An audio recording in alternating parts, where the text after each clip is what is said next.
Lidade total. De fato, durante esse tempo sagrado por excelência, toda a população da aldeia vive novamente em idade primordial, ou seja, pré-cosmogônica. Regras e proibições são suspensas, uma vez que o mundo não mais existe.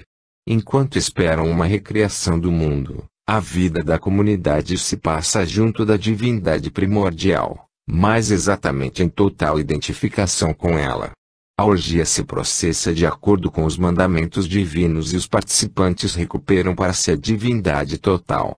Como observa Shire, não se trata de uma ausência de ordem, embora assim nos pareça, mas de uma outra ordem. No caso dos Diaks, pode-se interpretar a orgia ritual como um desejo de volta à perfeita totalidade primordial existente antes da criação. Há, contudo, outras formas de manifestação dessa nostalgia pelas origens. As tribos Arunta, da Austrália Central, comemoram os atos criadores de seus antepassados míticos em suas perambulações pela terra. Para os Arunta, aquela época maravilhosa equivale à era paradisíaca.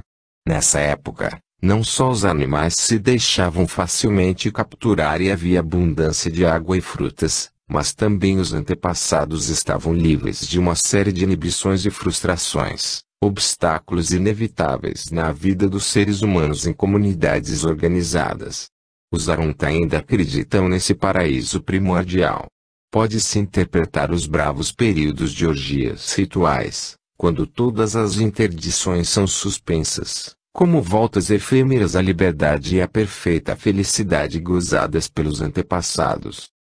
Tal nostalgia religiosa pelos tempos beatíficos das origens míticas parece acompanhar sempre a história da humanidade.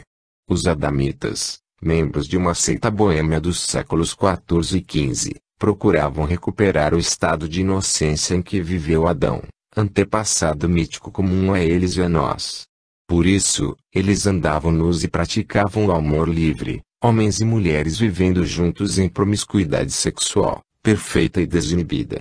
No início do século XIV, Lazarus, um monge do Monte Athos, ex-Bogomilo, fundou sua própria seita, proclamando o nudismo como um meio de se recuperar o estágio anterior à queda. Uma outra seita, fundada pelo pregador itinerante Teodósio, não somente recomendava a nudez ritual, mas incentivava seus adeptos a entregarem-se a excessos orgiásticos, a fim de receberem a graça do arrependimento. Uma motivação semelhante justificava, nos séculos XIX e XX, o comportamento dos inocentistas russos. Eles viviam praticamente nus, em cavernas subterrâneas, e adotavam exclusivamente a relação sexual indiscriminada, na esperança de ser redimidos pela enormidade de seus pecados. Hesita-se em atribuir esse tipo de comportamento aos cristãos ou membros de seitas dentro do cristianismo.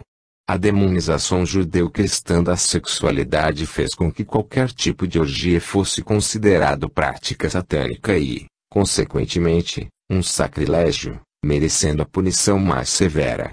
Contudo, como é bem sabido, a sacralidade da vida sexual não foi extirpada nem do judaísmo nem do cristianismo.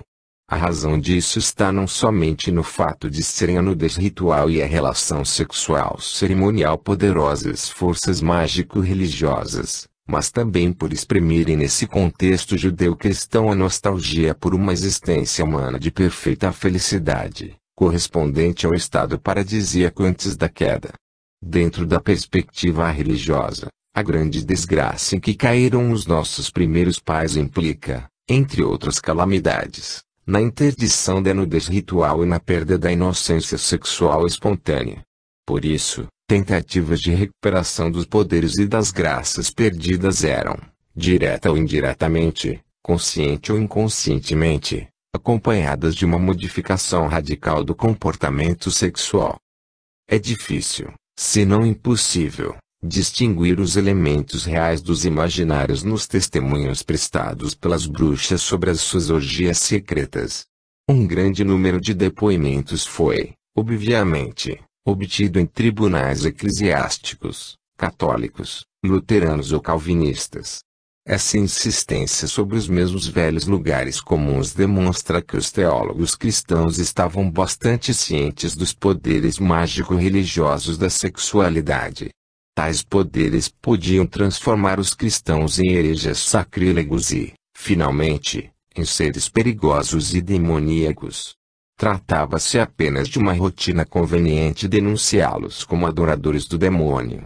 O fato decisivo estava em que, imaginárias ou não, as orgias das bruxas, assim como as dos hereges, traziam perigo às instituições sociais e teológicas, uma vez que liberavam nostalgias, esperanças e desejos, cujo fim último não correspondia ao ideal cristão de existência.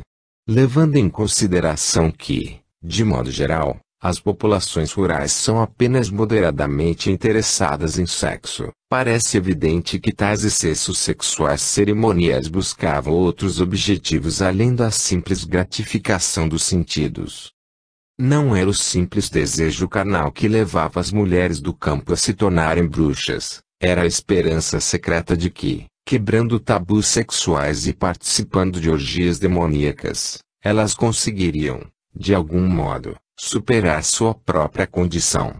Em última análise, eram as forças mágico-religiosas das práticas sexuais proibidas que as atraíam para a bruxaria, mesmo que tais aventuras sacrílegas fossem realizadas num universo imaginário. Com efeito, a maior parte das bruxas refere-se à ausência de prazer em suas relações com o demônio. A julgar por seus depoimentos, tais experiências parecem-nos mais provas iniciatórias difíceis do que uma partida de prazer. Esse traço doloroso das orgias das bruxas era bastante conhecido, e não somente entre aqueles que acabaram por se tornar suspeitos de bruxaria. É óbvio que os promotores dos tribunais podiam forçar as acusadas a admitirem ter praticado a relação sexual com o demônio. Contudo, há casos de testemunhos espontâneos prestados por jovens, descrevendo amplamente e com detalhes minuciosos, seu rapto iniciatório pelo demônio, até que exames médicos provassem serem elas virgens. Concluindo, é possível enquadrarmos as práticas orgiásticas reais ou imaginárias das bruxas europeias num certo padrão religioso. Em primeiro lugar, as orgias sexuais expressam um protesto radical contra as situações sociais e religiosas da época, um protesto causado e alimentado pela esperança de se recuperar em uma perfeição beatífica perdida, isto é, aquela das origens fabulosas, um ideal que persegue a imaginação humana, principalmente em épocas de crises. Em segundo lugar, a possibilidade de os chamados elementos satânicos das orgias das bruxas serem imposições feitas pelos tribunais. Em última análise, os lugares comuns satanistas tornaram-se a principal arma utilizada nas denúncias feitas durante a caça às bruxas. Contudo, é possível que tais práticas, descritas como satânicas, fossem realmente realizadas. Em tais casos, exprimiriam uma revolta contra instituições cristãs fracassadas em sua tarefa redentora do homem, e especialmente uma revolta contra a decadência da Igreja e a corrupção da hierarquia eclesiástica. Além do mais, deve-se levar em conta a atração irresistível que o mal exerce em certos tipos de personalidade. Em terceiro lugar, quaisquer que tenham sido as causas, um fato importante permanece. As práticas orgiásticas revelam uma nostalgia religiosa, um desejo imperioso de se voltar a uma fase primitiva de cultura, o tempo paradisíaco das origens fabulosas. Algo semelhante vem acontecendo em nossos dias, principalmente na cultura jovem. Primeiramente, há uma insatisfação total para com as instituições existentes, religiosas, éticas, sociais e políticas. Tal ruptura com o passado é existencialmente ambivalente. Por um lado, expressa-se através da agressividade e rebelião contra todos os tipos de regras e dogmas e o chamado establishment, todos inconscientemente associados à perseguição e à tirania, uma espécie inquisição morfema. Por outro lado, a rejeição das estruturas sociais e dos valores morais modernos, que implica numa rejeição da civilização e, em última análise, da história, tem um significado religioso dificilmente reconhecido como tal. Com efeito, nota-se entre alguns grupos da cultura jovem a redescoberta da religião cósmica e da dimensão sacramental da existência humana. Elementos reveladores dessa tendência são, por exemplo, a comunhão com a natureza, a nudez ritual, a desinibida espontaneidade sexual, a vontade de viver exclusivamente o presente e outros.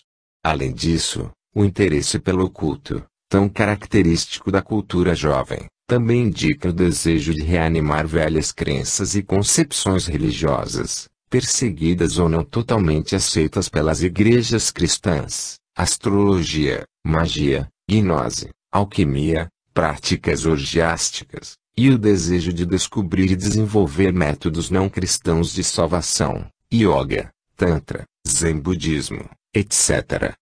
Todos esses traços da cultura jovem têm algo a ver com o mesmo impulso fundamental, ir além dos universos significativos de nossos pais e avós e recuperar o sentido e a felicidade das origens. Daí a esperança de se descobrir um novo e criativo modo de existência no mundo.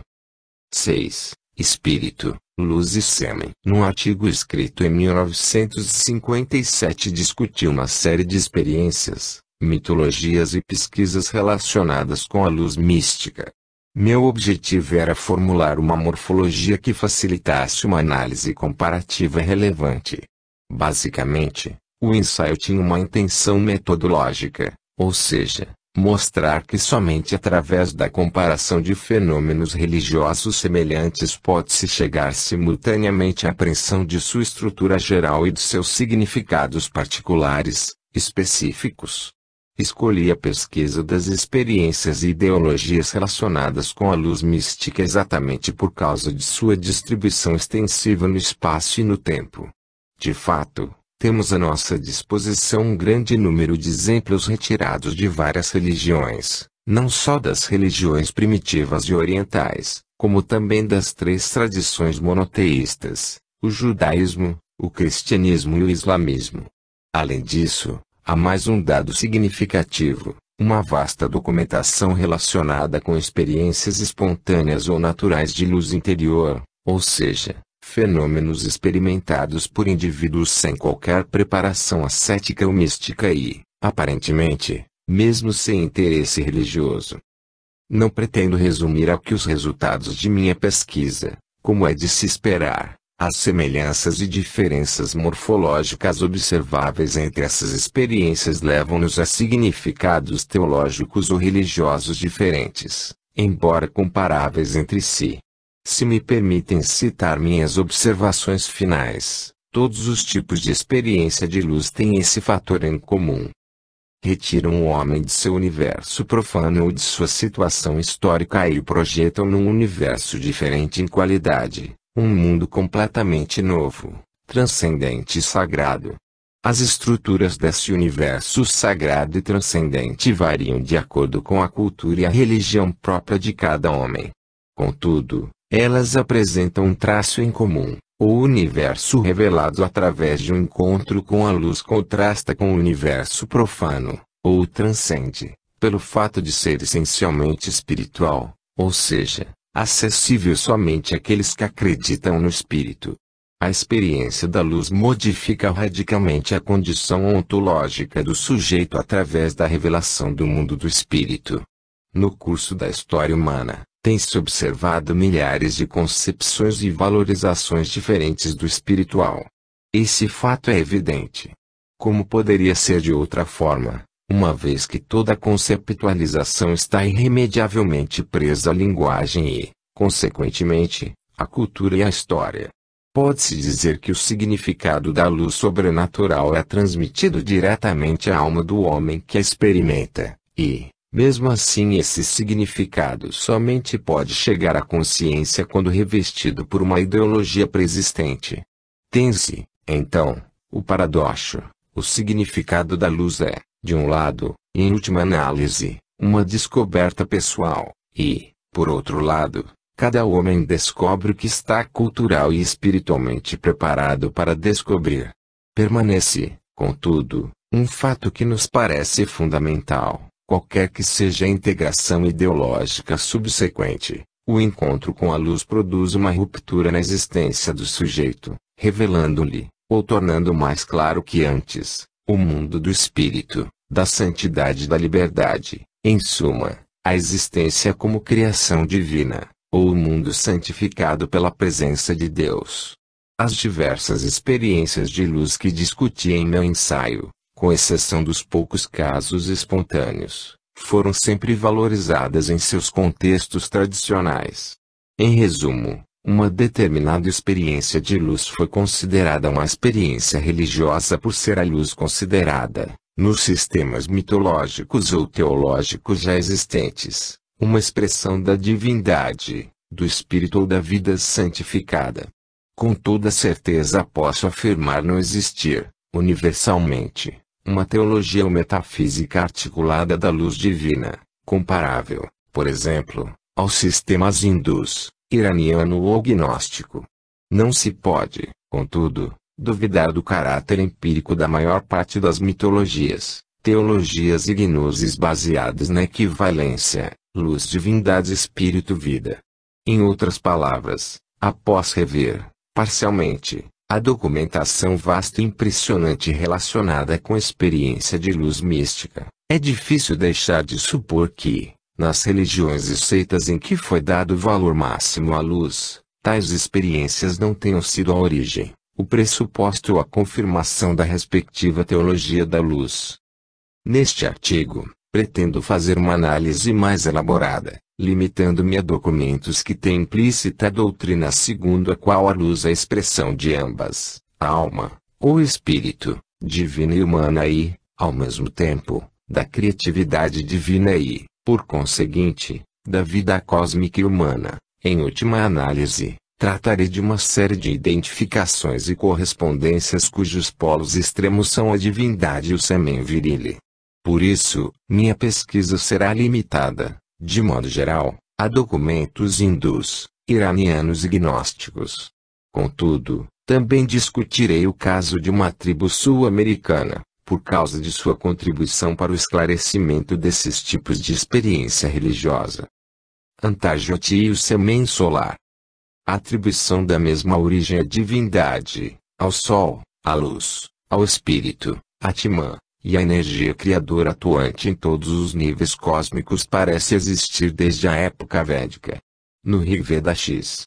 121.1, Prajapati, o Criador, é apresentado como Hiranyagarbha, o embrião dourado, ou seja, o sêmen solar. Os brahmanas explicitamente consideram o sêmen viril uma epifania solar. Quando o pai humano emite como semente para dentro do útero, é realmente o sol que emite para dentro do útero, porque a luz é o poder procriador. Contudo, no Brihadaranyaka Upanishad o sêmen viril é um veículo único do imortal, e é, Atman, Brahman, aquele que está presente no sêmen, a quem o sêmen não conhece, para quem o sêmen é o veículo ou corpo. Esse é o ser, Atman, o controlador interior, o imortal.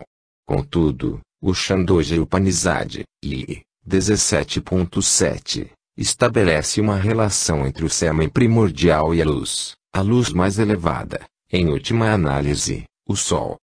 Como é bem sabido, trata-se de uma concepção bastante difundida, aquela que considera o Sol como progenitor. Em muitos mitos e narrativas populares, a ideia de virgindade é expressa por vocábulos cuja significação é não atingido pela luz solar.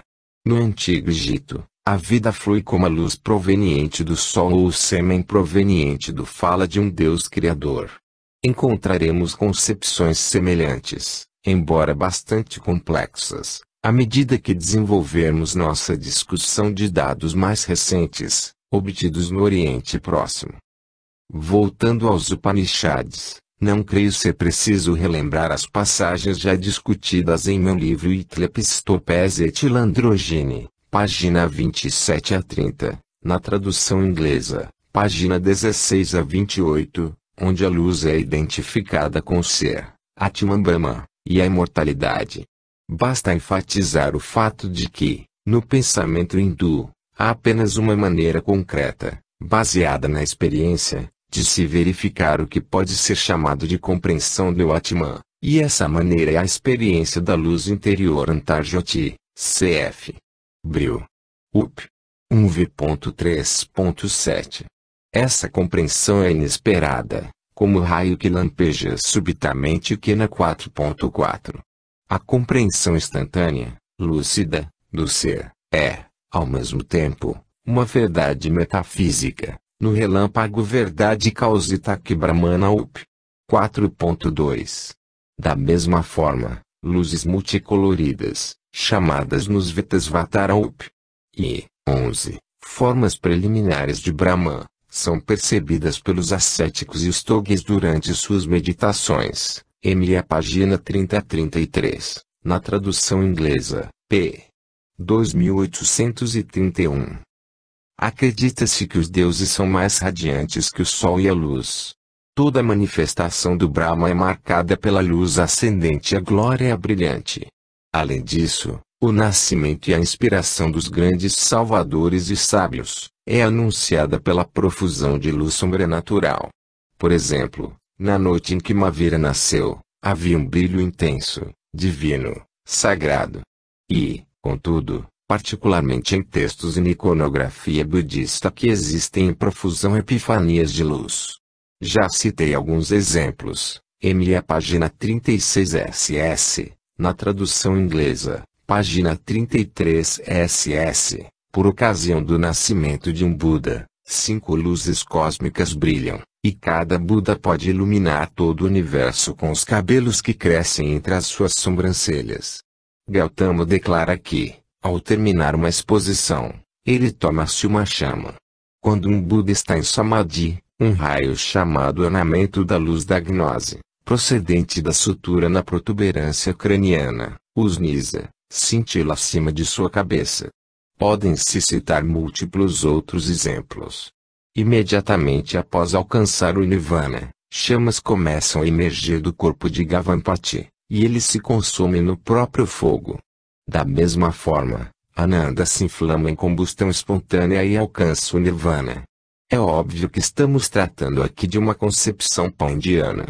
Da cabeça dos famosos yogis e contemplativos hindus, uma chama sempre acende e de seus corpos uma energia ígnea irradia.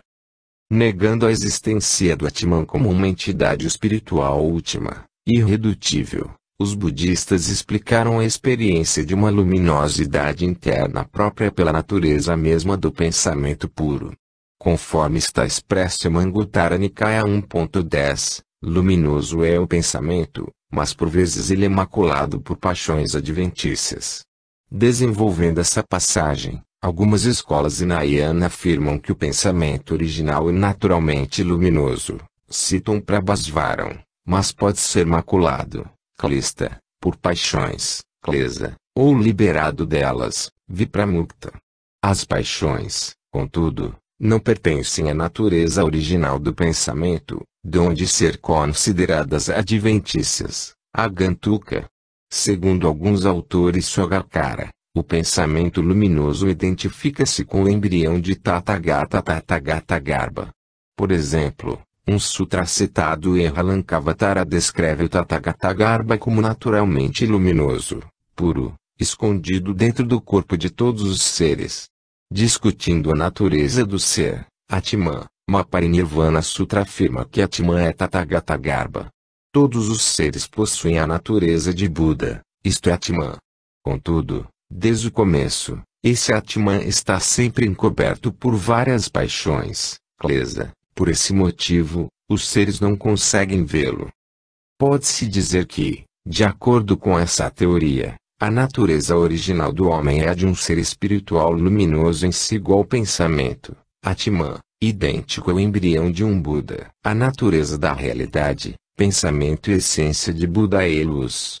Pode-se comparar a concepção do embrião de Tathagata, encontrado no interior de todos os corpos, com a antiga série hindu de homologias, divindade espírito luz semen. Mongóis e tibetanos, a luz seminal. Também no Tibete e entre os mongóis acredita-se na consubstancialidade divindade espírito, alma luz semen virile. De acordo com uma lenda, o antepassado de Genghis Khan nasceu quando um ser divino se manifestou sob a forma de um raio luminoso que desceu através da abertura de fumaça da tenda e penetrou o corpo da mãe. Com relação ao nascimento de Shenrab, fundador e patrono da religião Bon, existem duas lendas paralelas. Uma delas, bastante parecida com a lenda do nascimento de Sakyamuni, conta como um raio de luz branca, semelhante a uma flecha, penetrou pela parte superior da cabeça do pai, enquanto um raio vermelho, como um fuso de fiar, aprofundou-se na cabeça da mãe. Uma outra versão mais antiga conta que o próprio Shenrab desceu de um palácio celestial, sob a forma de 5 cores, ou seja, como um arco-íris, metamorfoseou-se em pássaro e pousou sobre a cabeça de sua futura mãe. Nesse momento, 2 raios, um branco e outro vermelho, saíram de seus genitais e penetraram, pelo crânio, no corpo da mulher. De acordo com os tibetanos, na época da procriação, a alma da criança entra na cabeça da mãe através da sutura frontalis, Brahmarandra, e através da mesma abertura a alma deixa o corpo, por ocasião da morte. A operação realizada pelo lama a fim de apressar a partida da alma através da Brahmarandra expressa através da imagem desferir uma flecha pela abertura da tenda, sendo essa flecha luminosa e imaginada como uma estrela cadente. Os mitos tibetanos resumidos em M.A., página 47 SS, na tradução inglesa, p. 41 SS, afirmam que o homem e o universo originaram-se de uma luz branca ou de um ser primordial. De acordo com uma tradição paralela, no começo os homens eram animados por sua própria luz interior e eram assexuados. O sol e a lua não existiam. Contudo, quando o instinto sexual despertou, os órgãos genitais apareceram, e, enquanto a luz extinguia-se nos homens, o sol e a lua surgiam no firmamento. Luz e semen no tantrismo. É difícil para nós decidir se tais concepções refletem tradições hindus, ou tradições antigas indo-iranianas, ou são influenciadas por teorias iranianas tardias, ou seja, maniqueístas. A concepção da consubstancialidade do espírito, divino, luz e semen viril é, certamente, indo-iraniana e pode mesmo ser mais antiga. Por outro lado, há pelo menos um caso onde as influências maniqueístas são plausíveis, ou seja, na interpretação dada por Candrakirti sobre o rito tântrico secreto Maituna. Como é bem sabido, a relação sexual ritualística com a jovem, mudra, yoginte, não deve terminar pela emissão seminal, Bodhisattva Notsjet. Já em 1935, Tuti salientou a importância do comentário de Candrakirti e das observações de Tsongkhapa sobre o Guhyasanja Tantra.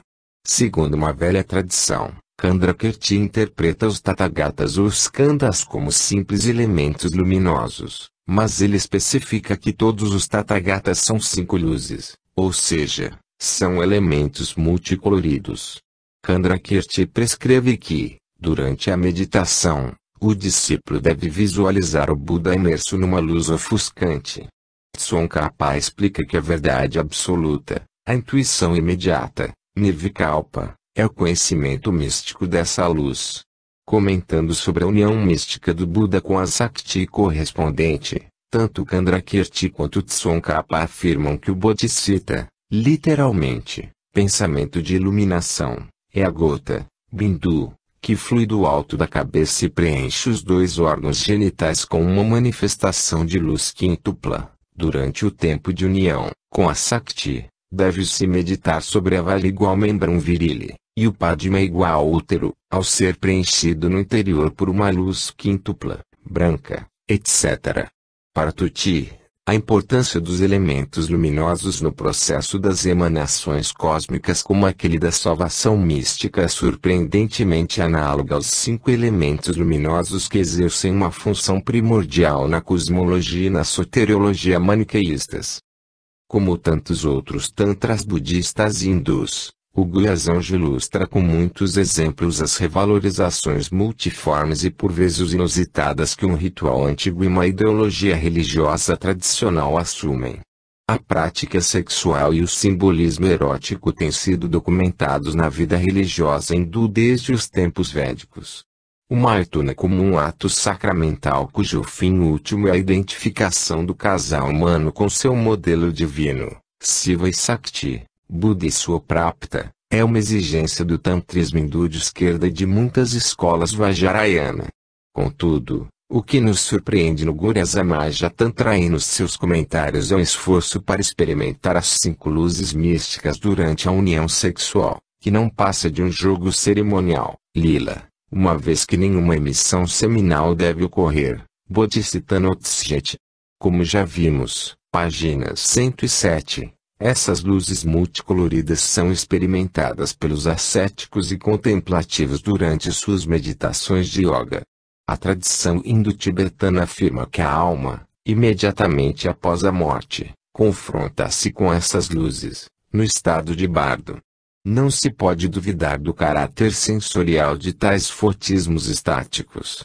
Podemos citar inúmeros exemplos análogos de documentos que descrevem experiências de luz interior, naturais ou provocadas por drogas. Dessa forma, devemos enfatizar a qualidade sensorial das luzes místicas. Elas são autênticos fenômenos psíquicos, ou seja, não são deliberadamente imaginadas ou racionalmente criadas e classificadas a fim de se construir um sistema cosmológico ou antropológico. Com relação ao preceito tântrico Bodhisattvanotsjeti, ele Rios faz lembrar a proibição maniqueísta de emitir o sêmen e engravidar a mulher. O significado e a função da retenção seminal são, sem dúvida, diferentes no maniqueísmo e no tantrismo. Contudo, também se observa, no maniqueísmo, a identificação do sêmen viril com a luz divina e cósmica, ver página 116. Kunda Golaka, o jogo e o logro. O ritual secreto tântrico apresenta, contudo, outros paralelos com algumas cerimônias gnósticas. Maithuna, de acordo com a tradição tântrica hindu, não implica sempre na retenção do sêmen viril. Somos, porém, muito pouco informados sobre essas complexas cerimônias sexuais realizadas com objetivos religiosos. Por exemplo, no seu longo tratado Tantraloka, o grande autor hindu do século XI, Abhinavagupta, descreve Maithuna como um ritual cujo fim último é alcançar Ananda Vishanti, descanso na beatitude. Durante a união ritual, chega-se ao estado de repouso completo, Vishanti Dhartana, e a absorção de todos os fenômenos pelo próprio ser. Por outro lado, autores do trabalho mais recente sobre Abhinavagupta observam: os versos que realmente se referem ao ato sexual são deliberadamente expressos em termos obscuros e simbólicos, de modo que é difícil compreender precisamente seu significado. As passagens referentes à ejaculação do sêmen são as mais obscuras de todas. Fica bem claro, a página 89 em toda a obra, que a face da Shakti é o chakra mais importante de todos, e parece, embora não estejamos certos de haver entendido as passagens corretamente, página 88, o homem ejacula na boca da mulher. Pode-se deduzir, pelas muitas citações feitas por Jayarata, que existia uma literatura bastante complexa e séria sobre o assunto, a qual, infelizmente, não existe mais.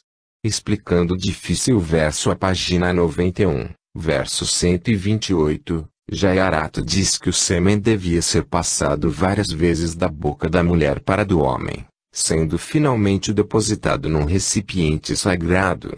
Alguns versos dos agarras são citados a título de confirmação. O próprio Abhinava discute as várias maneiras de ejaculação, apoiando-se em autores antigos. Em sua análise dessas mesmas passagens do Tantraloka, Tuti salienta que o Kundagulaka, ou seja, a mistura do sêmen com sonita, as secreções femininas, deve ser recolhido no recipiente sagrado. O comentário de Jayarata indica que o Kundagulaka pode ser comido. Segundo o comentário de Tuti, O fato de que tal coisa possa ser comida é confirmado também por algumas práticas realizadas em altas cerimônias iniciatórias do Rinpoche, no Tibete, que mostram profunda influência da literatura tântrica Shaiva. Identifica-se com Dagolaka com Siti, ou Sita, a consciência presente em nós ab initio, embora aprisionada no tempo e espaço, a cerimônia, desde que não realizada por mero prazer, mas visando a aquisição da compreensão integral de sua experiência, reproduz o processo da criação, visarga, e a reabsorção, reintegração na única realidade, a primeira consciência, Siva, como a inabalável potencialidade pura. Um objeto Gandhara, recentemente divulgado e interpretado por Tuti, pode fornecer novos dados sobre esse ritual secreto. Representa um aparador de 3 faces em que estão esculpidas 3 imagens, uma delas mostrada no ato da masturbação. Acima desse aparador, há uma cavidade retangular vazia na qual parece provável que se coliu com Dagolaka.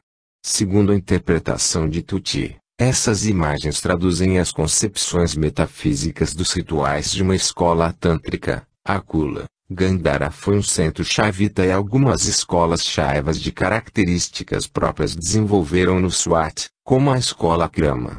A importância desse objeto cerimonial deve-se também à sua antiguidade, data do 1º ou do 2º século da era cristã. Isso quer dizer que essas práticas sexuais secretas documentadas em textos tântricos posteriores já eram comuns a algumas escolas, cujas denominações variam segundo os pesquisadores, mas que se sabe ter existido em algumas partes da região noroeste do subcontinente indo-paquistanês, no 1º ou no começo do 2º século depois de Cristo. O agradável paradoxo.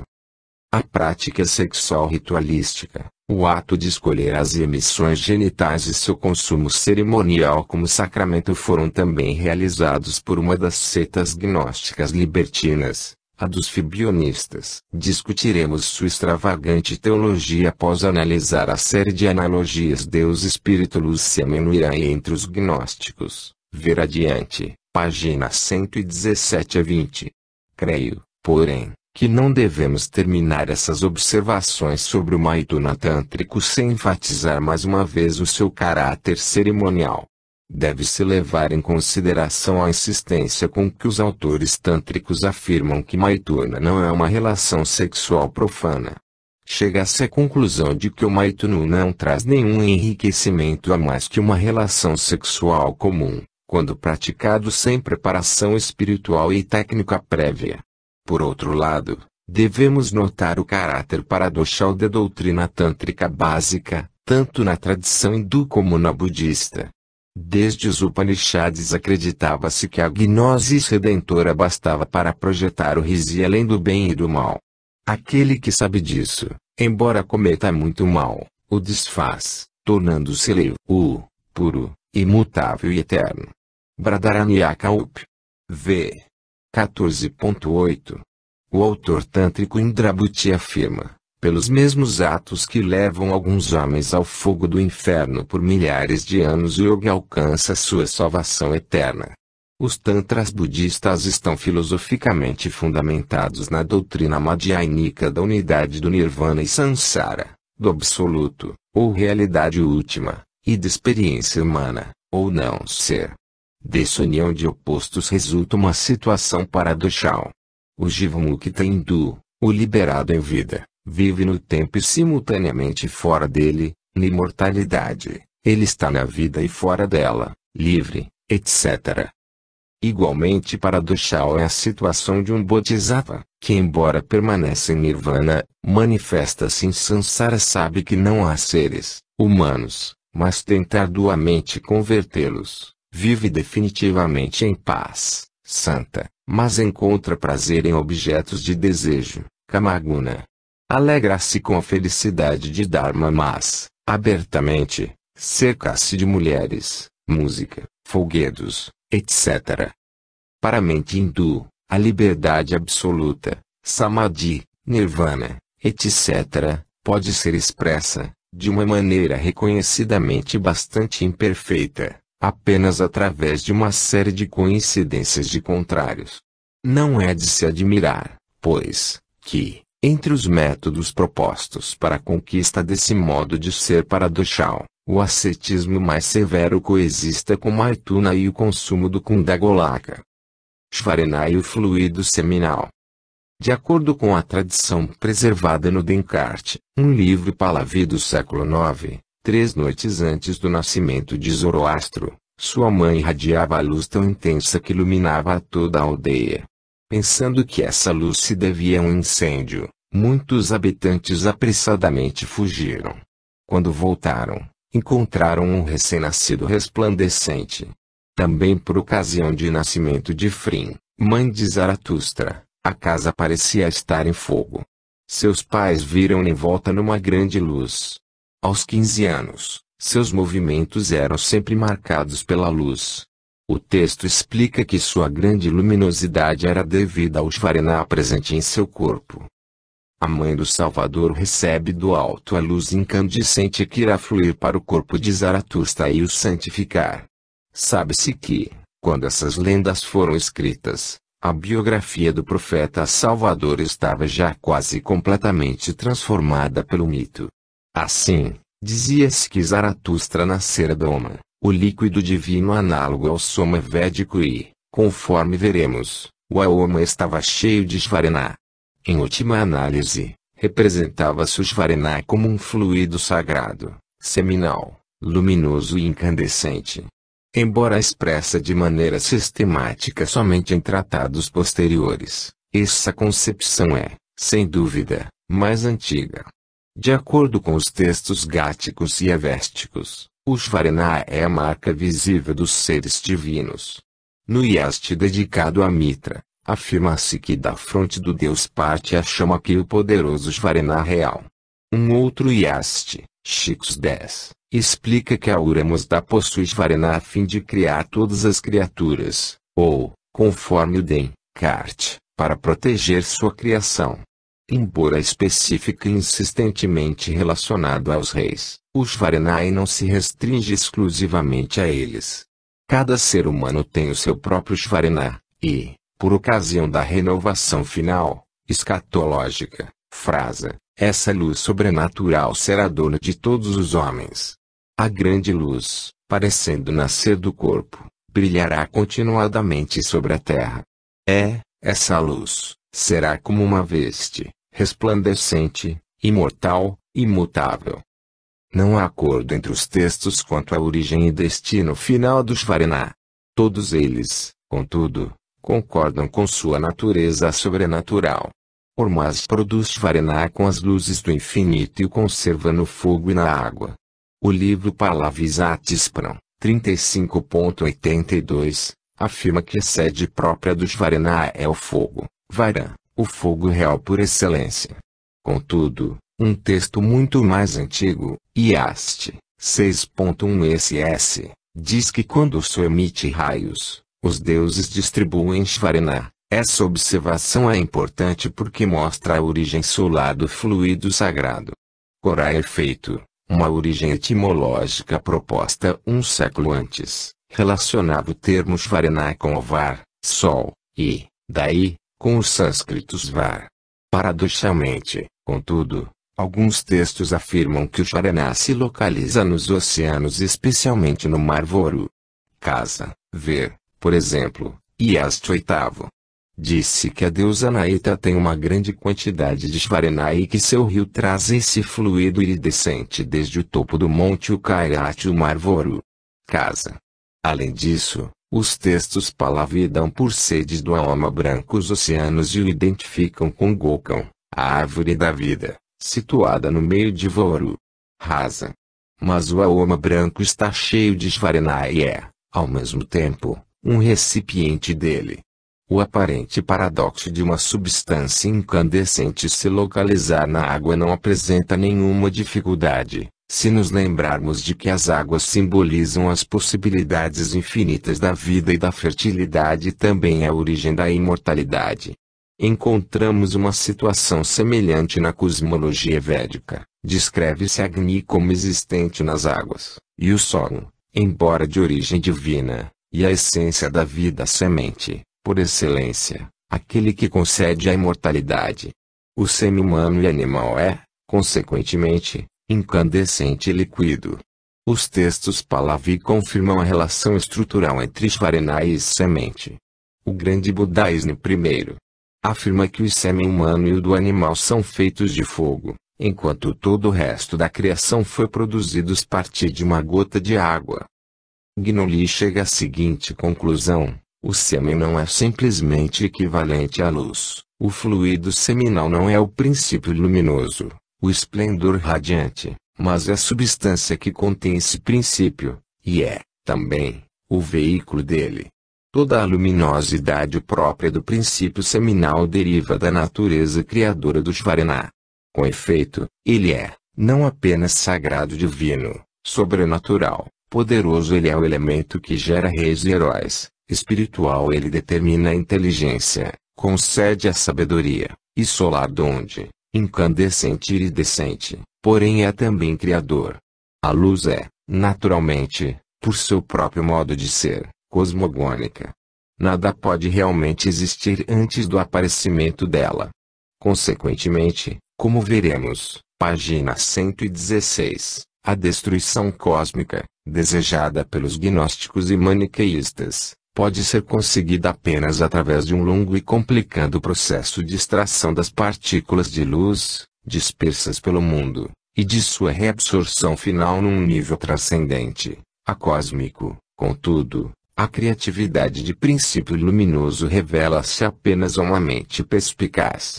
A cosmogonia e, de modo geral, a criação de formas diferentes de vida, são concebidas miticamente como procriação, ou obra divina. O caráter seminal do princípio luminoso faz ressaltar a criatividade, a fertilidade e as ontofanias inexauríveis da luz divina. Maniqueísmo, a luz aprisionada. Não precisamos relembrar os complexos mitos cosmogônicos, antropogônicos e escatológicos do maniqueísmo. Embora fizesse uso de elementos iranianos e mesopotâmicos, Mandeus, Manés criou sua própria mitologia, assim como muitos gnósticos o fizeram, antes e depois dele, e como William Black aventurou-se a fazer ainda no século XVIII. Nota-se, também, que Manés construiu uma mitologia de acordo com os Zeitgeist da época, que exigia um intrincado, patético, divino drama cósmico, fundamentado por emanações, reduplicações, homologias e outros recursos. O episódio que nos interessa é o do começo do drama cósmico, quando uma porção da luz divina é capturada pelo poder das trevas. Ao compreender que o príncipe das trevas igual ao princípio do mal, está pronto a atacar o domínio da luz, o grande pai resolve enfrentar sozinho o adversário. Ele invoca, ou seja, emana a mãe da luz, que, por sua vez, projeta uma nova hipóstase, homem primordial. Junto a seus 5 filhos, que são, de fato, seu próprio ser, uma armadura constituída por 5 luzes, o homem primordial desce até ao extremo, mas é conquistado pelas trevas, e seus filhos são devorados pelos demônios. Essa derrota marca o início da mistura cósmica, mas é também a garantia do triunfo final de Deus, da luz. Isto porque as trevas, a matéria, possuem partículas de luz, e o grande Pai prepara sua libertação, ao mesmo tempo que prepara a vitória definitiva sobre as trevas.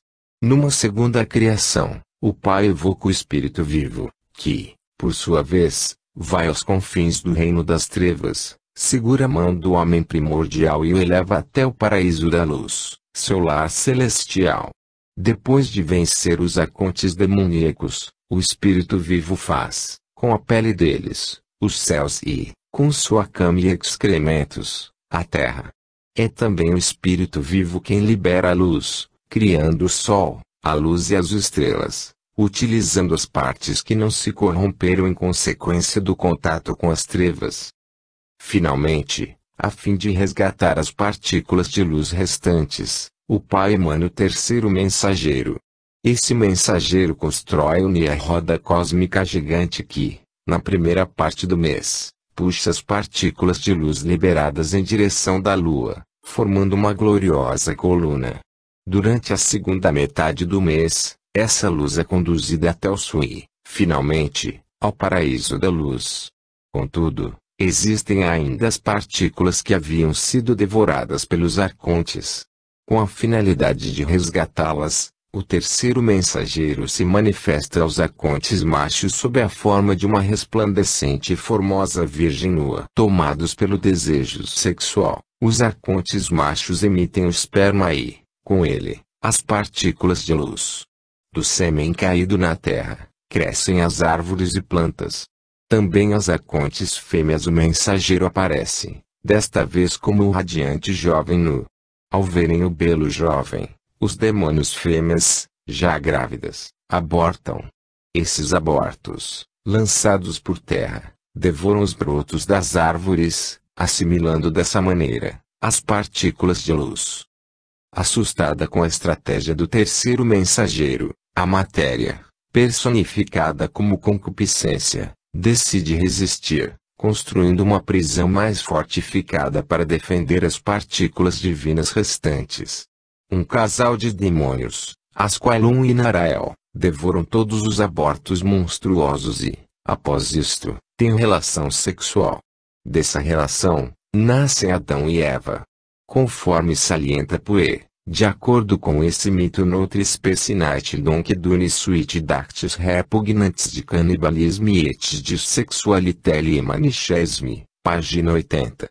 Contudo, Adão guarda em si a maior porção da luz ainda cativa. Por isso, Adão e seus descendentes tornaram-se o objetivo central da redenção. Não relembraremos a história de sua salvação, pautada no mesmo modelo da libertação do homem primordial.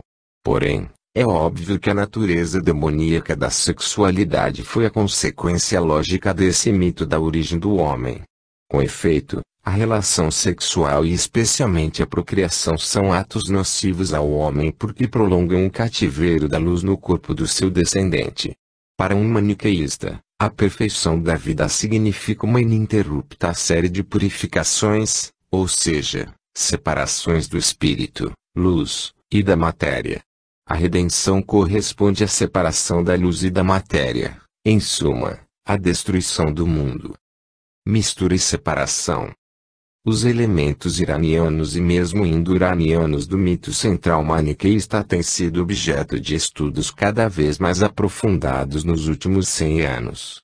A importância da luz sêmen, a teoria da mistura cósmica, a concepção das 3 vezes antes do ataque, a época atual e o Eschatum, a sedução dos arcontes e muitos outros episódios têm seus antecedentes ou paralelos nas religiões iranianas à ideologia da separação, ou seja, do desejo de pôr fim ao estado de mistura. Gumesin caracteriza as religiões iranianas desde os primeiros tempos até a rígida ortodoxia dos sassânidas. Num artigo recente, Guinoli explica a função do sacrifício de Zaratustra, Yasna, como promotor final dessa separação soteriológica. Através da prática correta do Yasna, aquele que pratica o sacrifício pode obter a condição de maga, unitipo de transe ativo, que lhe concede o poder, Kshatra, de caráter mágico e, consequentemente, uma habilidade mística de ver, Sisti, um conhecimento das realidades sobrenaturais inacessíveis aos sentidos corpóreos. Nesse estado, o sacrificante separa a sua essência espiritual, Menok, de seu ser concreto, corpóreo, Gele, e se identifica com a mesa aspenta. Contudo, no estado de maga, ou seja, de pureza, o homem é vontade pura Xvapekak, e pode exercer seu domínio Xvin, porque ele efetuou a transformação, Fraskart, passando do plano da existência Gele, sob o jugo do destino, Bakst, aquele da existência Menok, da liberdade de ação, Kunis. De acordo com Guinoli, essa concepção constitui a base da doutrina masdeca do livre-arbítrio, Azatikam, segundo a qual é possível libertar-nos das cadeias do Imanyan e penetrar no reino da liberdade. Se a interpretação dada por Guinoli e Yasna está correta, podemos concluir que uma técnica mística, ou seja, ao mesmo tempo estática e gnóstica, de separação foi conhecida no Irã desde o começo do zoroastrismo. Creio ser desnecessário enfatizar a diferença entre essa teologia maga e a doutrina maniqueísta e a prática da separação. A distinção capital está na origem, no significado e na finalidade da criação da vida cósmica e da existência humana. Para Zaratustra, a criação não foi obra dos arcontes demoníacos, mas de Ahura Mazda. O mundo corrompeu-se depois disso. Por esse motivo, a separação é o primeiro dever de todo crente na doutrina. Não é esta a ocasião de discutirmos o vasto problema da origem e história de tantas religiões, filosofias, seitas e gnoses que estão centradas na ideia de separação e que afirmam poder conceder aos homens os meios de alcançá-la. Basta dizer que na Índia e no Irã, a partir do século VI a.C. aproximadamente, e no mundo greco-oriental, desde o século V, uma série de metafísicas, soteriologias e técnicas místicas, buscando a liberdade absoluta, a sabedoria ou a redenção, tinham implícitas, como princípio ou fim último, as ideias de separação. São exemplos disso a Sankhya Yoga, o budismo, o zoroastrismo, o orfismo e, na época helenística e no início do cristianismo, o gnosticismo, o hermetismo, a alquimia, etc. Principalmente no gnosticismo, tem se desenvolvido a ideologia e as técnicas de separação. Quase sempre o modelo da redenção gnóstica é formulado em termos de separação entre luz e trevas. Com variações menores, embora por vezes significativas, todos os textos gnósticos apresentam uma teologia mitologizada, uma cosmogonia, uma antropologia e uma escatologia semelhantes ou paralelas às maniqueístas. Pelo menos algumas das seitas gnósticas mais importantes precedem cronologicamente a atividade missionária de Manés. Tanto o gnosticismo como o maniqueísmo afirmavam que o mundo tinha sido criado por poderes demoníacos, pelos arcontes ou por seu líder, o demiurgo. Esses arcontes criaram o homem posteriormente com a única razão de manter vivo o pneuma, a centelha divina que lhes caiu do céu. Com a finalidade de despertar o homem e liberar seu pneuma, disse que mensageiros descem do reino da luz e revelam a gnosis redentora. A redenção quer dizer basicamente a libertação da interioridade do homem, da sua essência divina e a sua reintegração no reino da luz. Os Fibionitas, a santificação através do sêmen. Uma vez de posse da gnosis, os pneumáticos se consideram livres da condição humana, além das regras sociais, das interdições éticas, uma ideologia que encontra paralelos em outras partes do mundo, principalmente na Índia. Com efeito, a liberdade de que gozam os gnósticos de praticar o ascetismo ou adotar a desinibição sexual faz-nos lembrar dos risis dos Upanishads e dos yogis tântricos. O caso paralelo mais surpreendente dos ritos sexuais Shaiva e tântricos discutidos acima encontra-se na seita gnóstica dos Fibionitas. Nossa principal fonte de informação é Epipanius, que, quando jovem, frequentou as reuniões dos Fibionitas e leu vários de seus livros básicos. Segundo Epipanius, em suas reuniões, eles servem alimentação substanciosa, carne e vinho, mesmo se são pobres. Após terem se alimentado juntos e, pode-se dizer, carregado o seu sangue de energia, justamente por causa do excesso, eles partem para atividades sexuais. O homem, deixando sua esposa, diz a ela, levanta-te e faze amor com nosso irmão, realize o agape com o irmão. Então, os infelizes unem-se entre si e sinto-me envergonhado de contar os atos pecaminosos praticados por eles. Contudo, não me envergonharei de falar sobre o que eles não têm vergonha de praticar, a fim de que eu possa suscitar de todos os modos possíveis, o horror daqueles que fiquem sabendo dessas práticas pecaminosas. Após a relação sexual, possuídos pela fornicação, eles dirigem sua blasfêmia em direção aos céus. A mulher e o homem tomam o fluido da emissão masculina em suas mãos, e, voltados para o céu e com as mãos sujas da impureza, rezam, da maneira como se chamou Stratiotico e Gnosticoe, levando ao Pai de toda a natureza aquilo que tem nas mãos. Então dizem, oferecemos a vós o corpo de Cristo. E então comem-no, sua própria ignomínia, dizendo, esse é o corpo de Cristo e esse é o Cordeiro Pascal, por amor do qual nossos corpos sofrem e somos forçados a confessar o sofrimento de Cristo.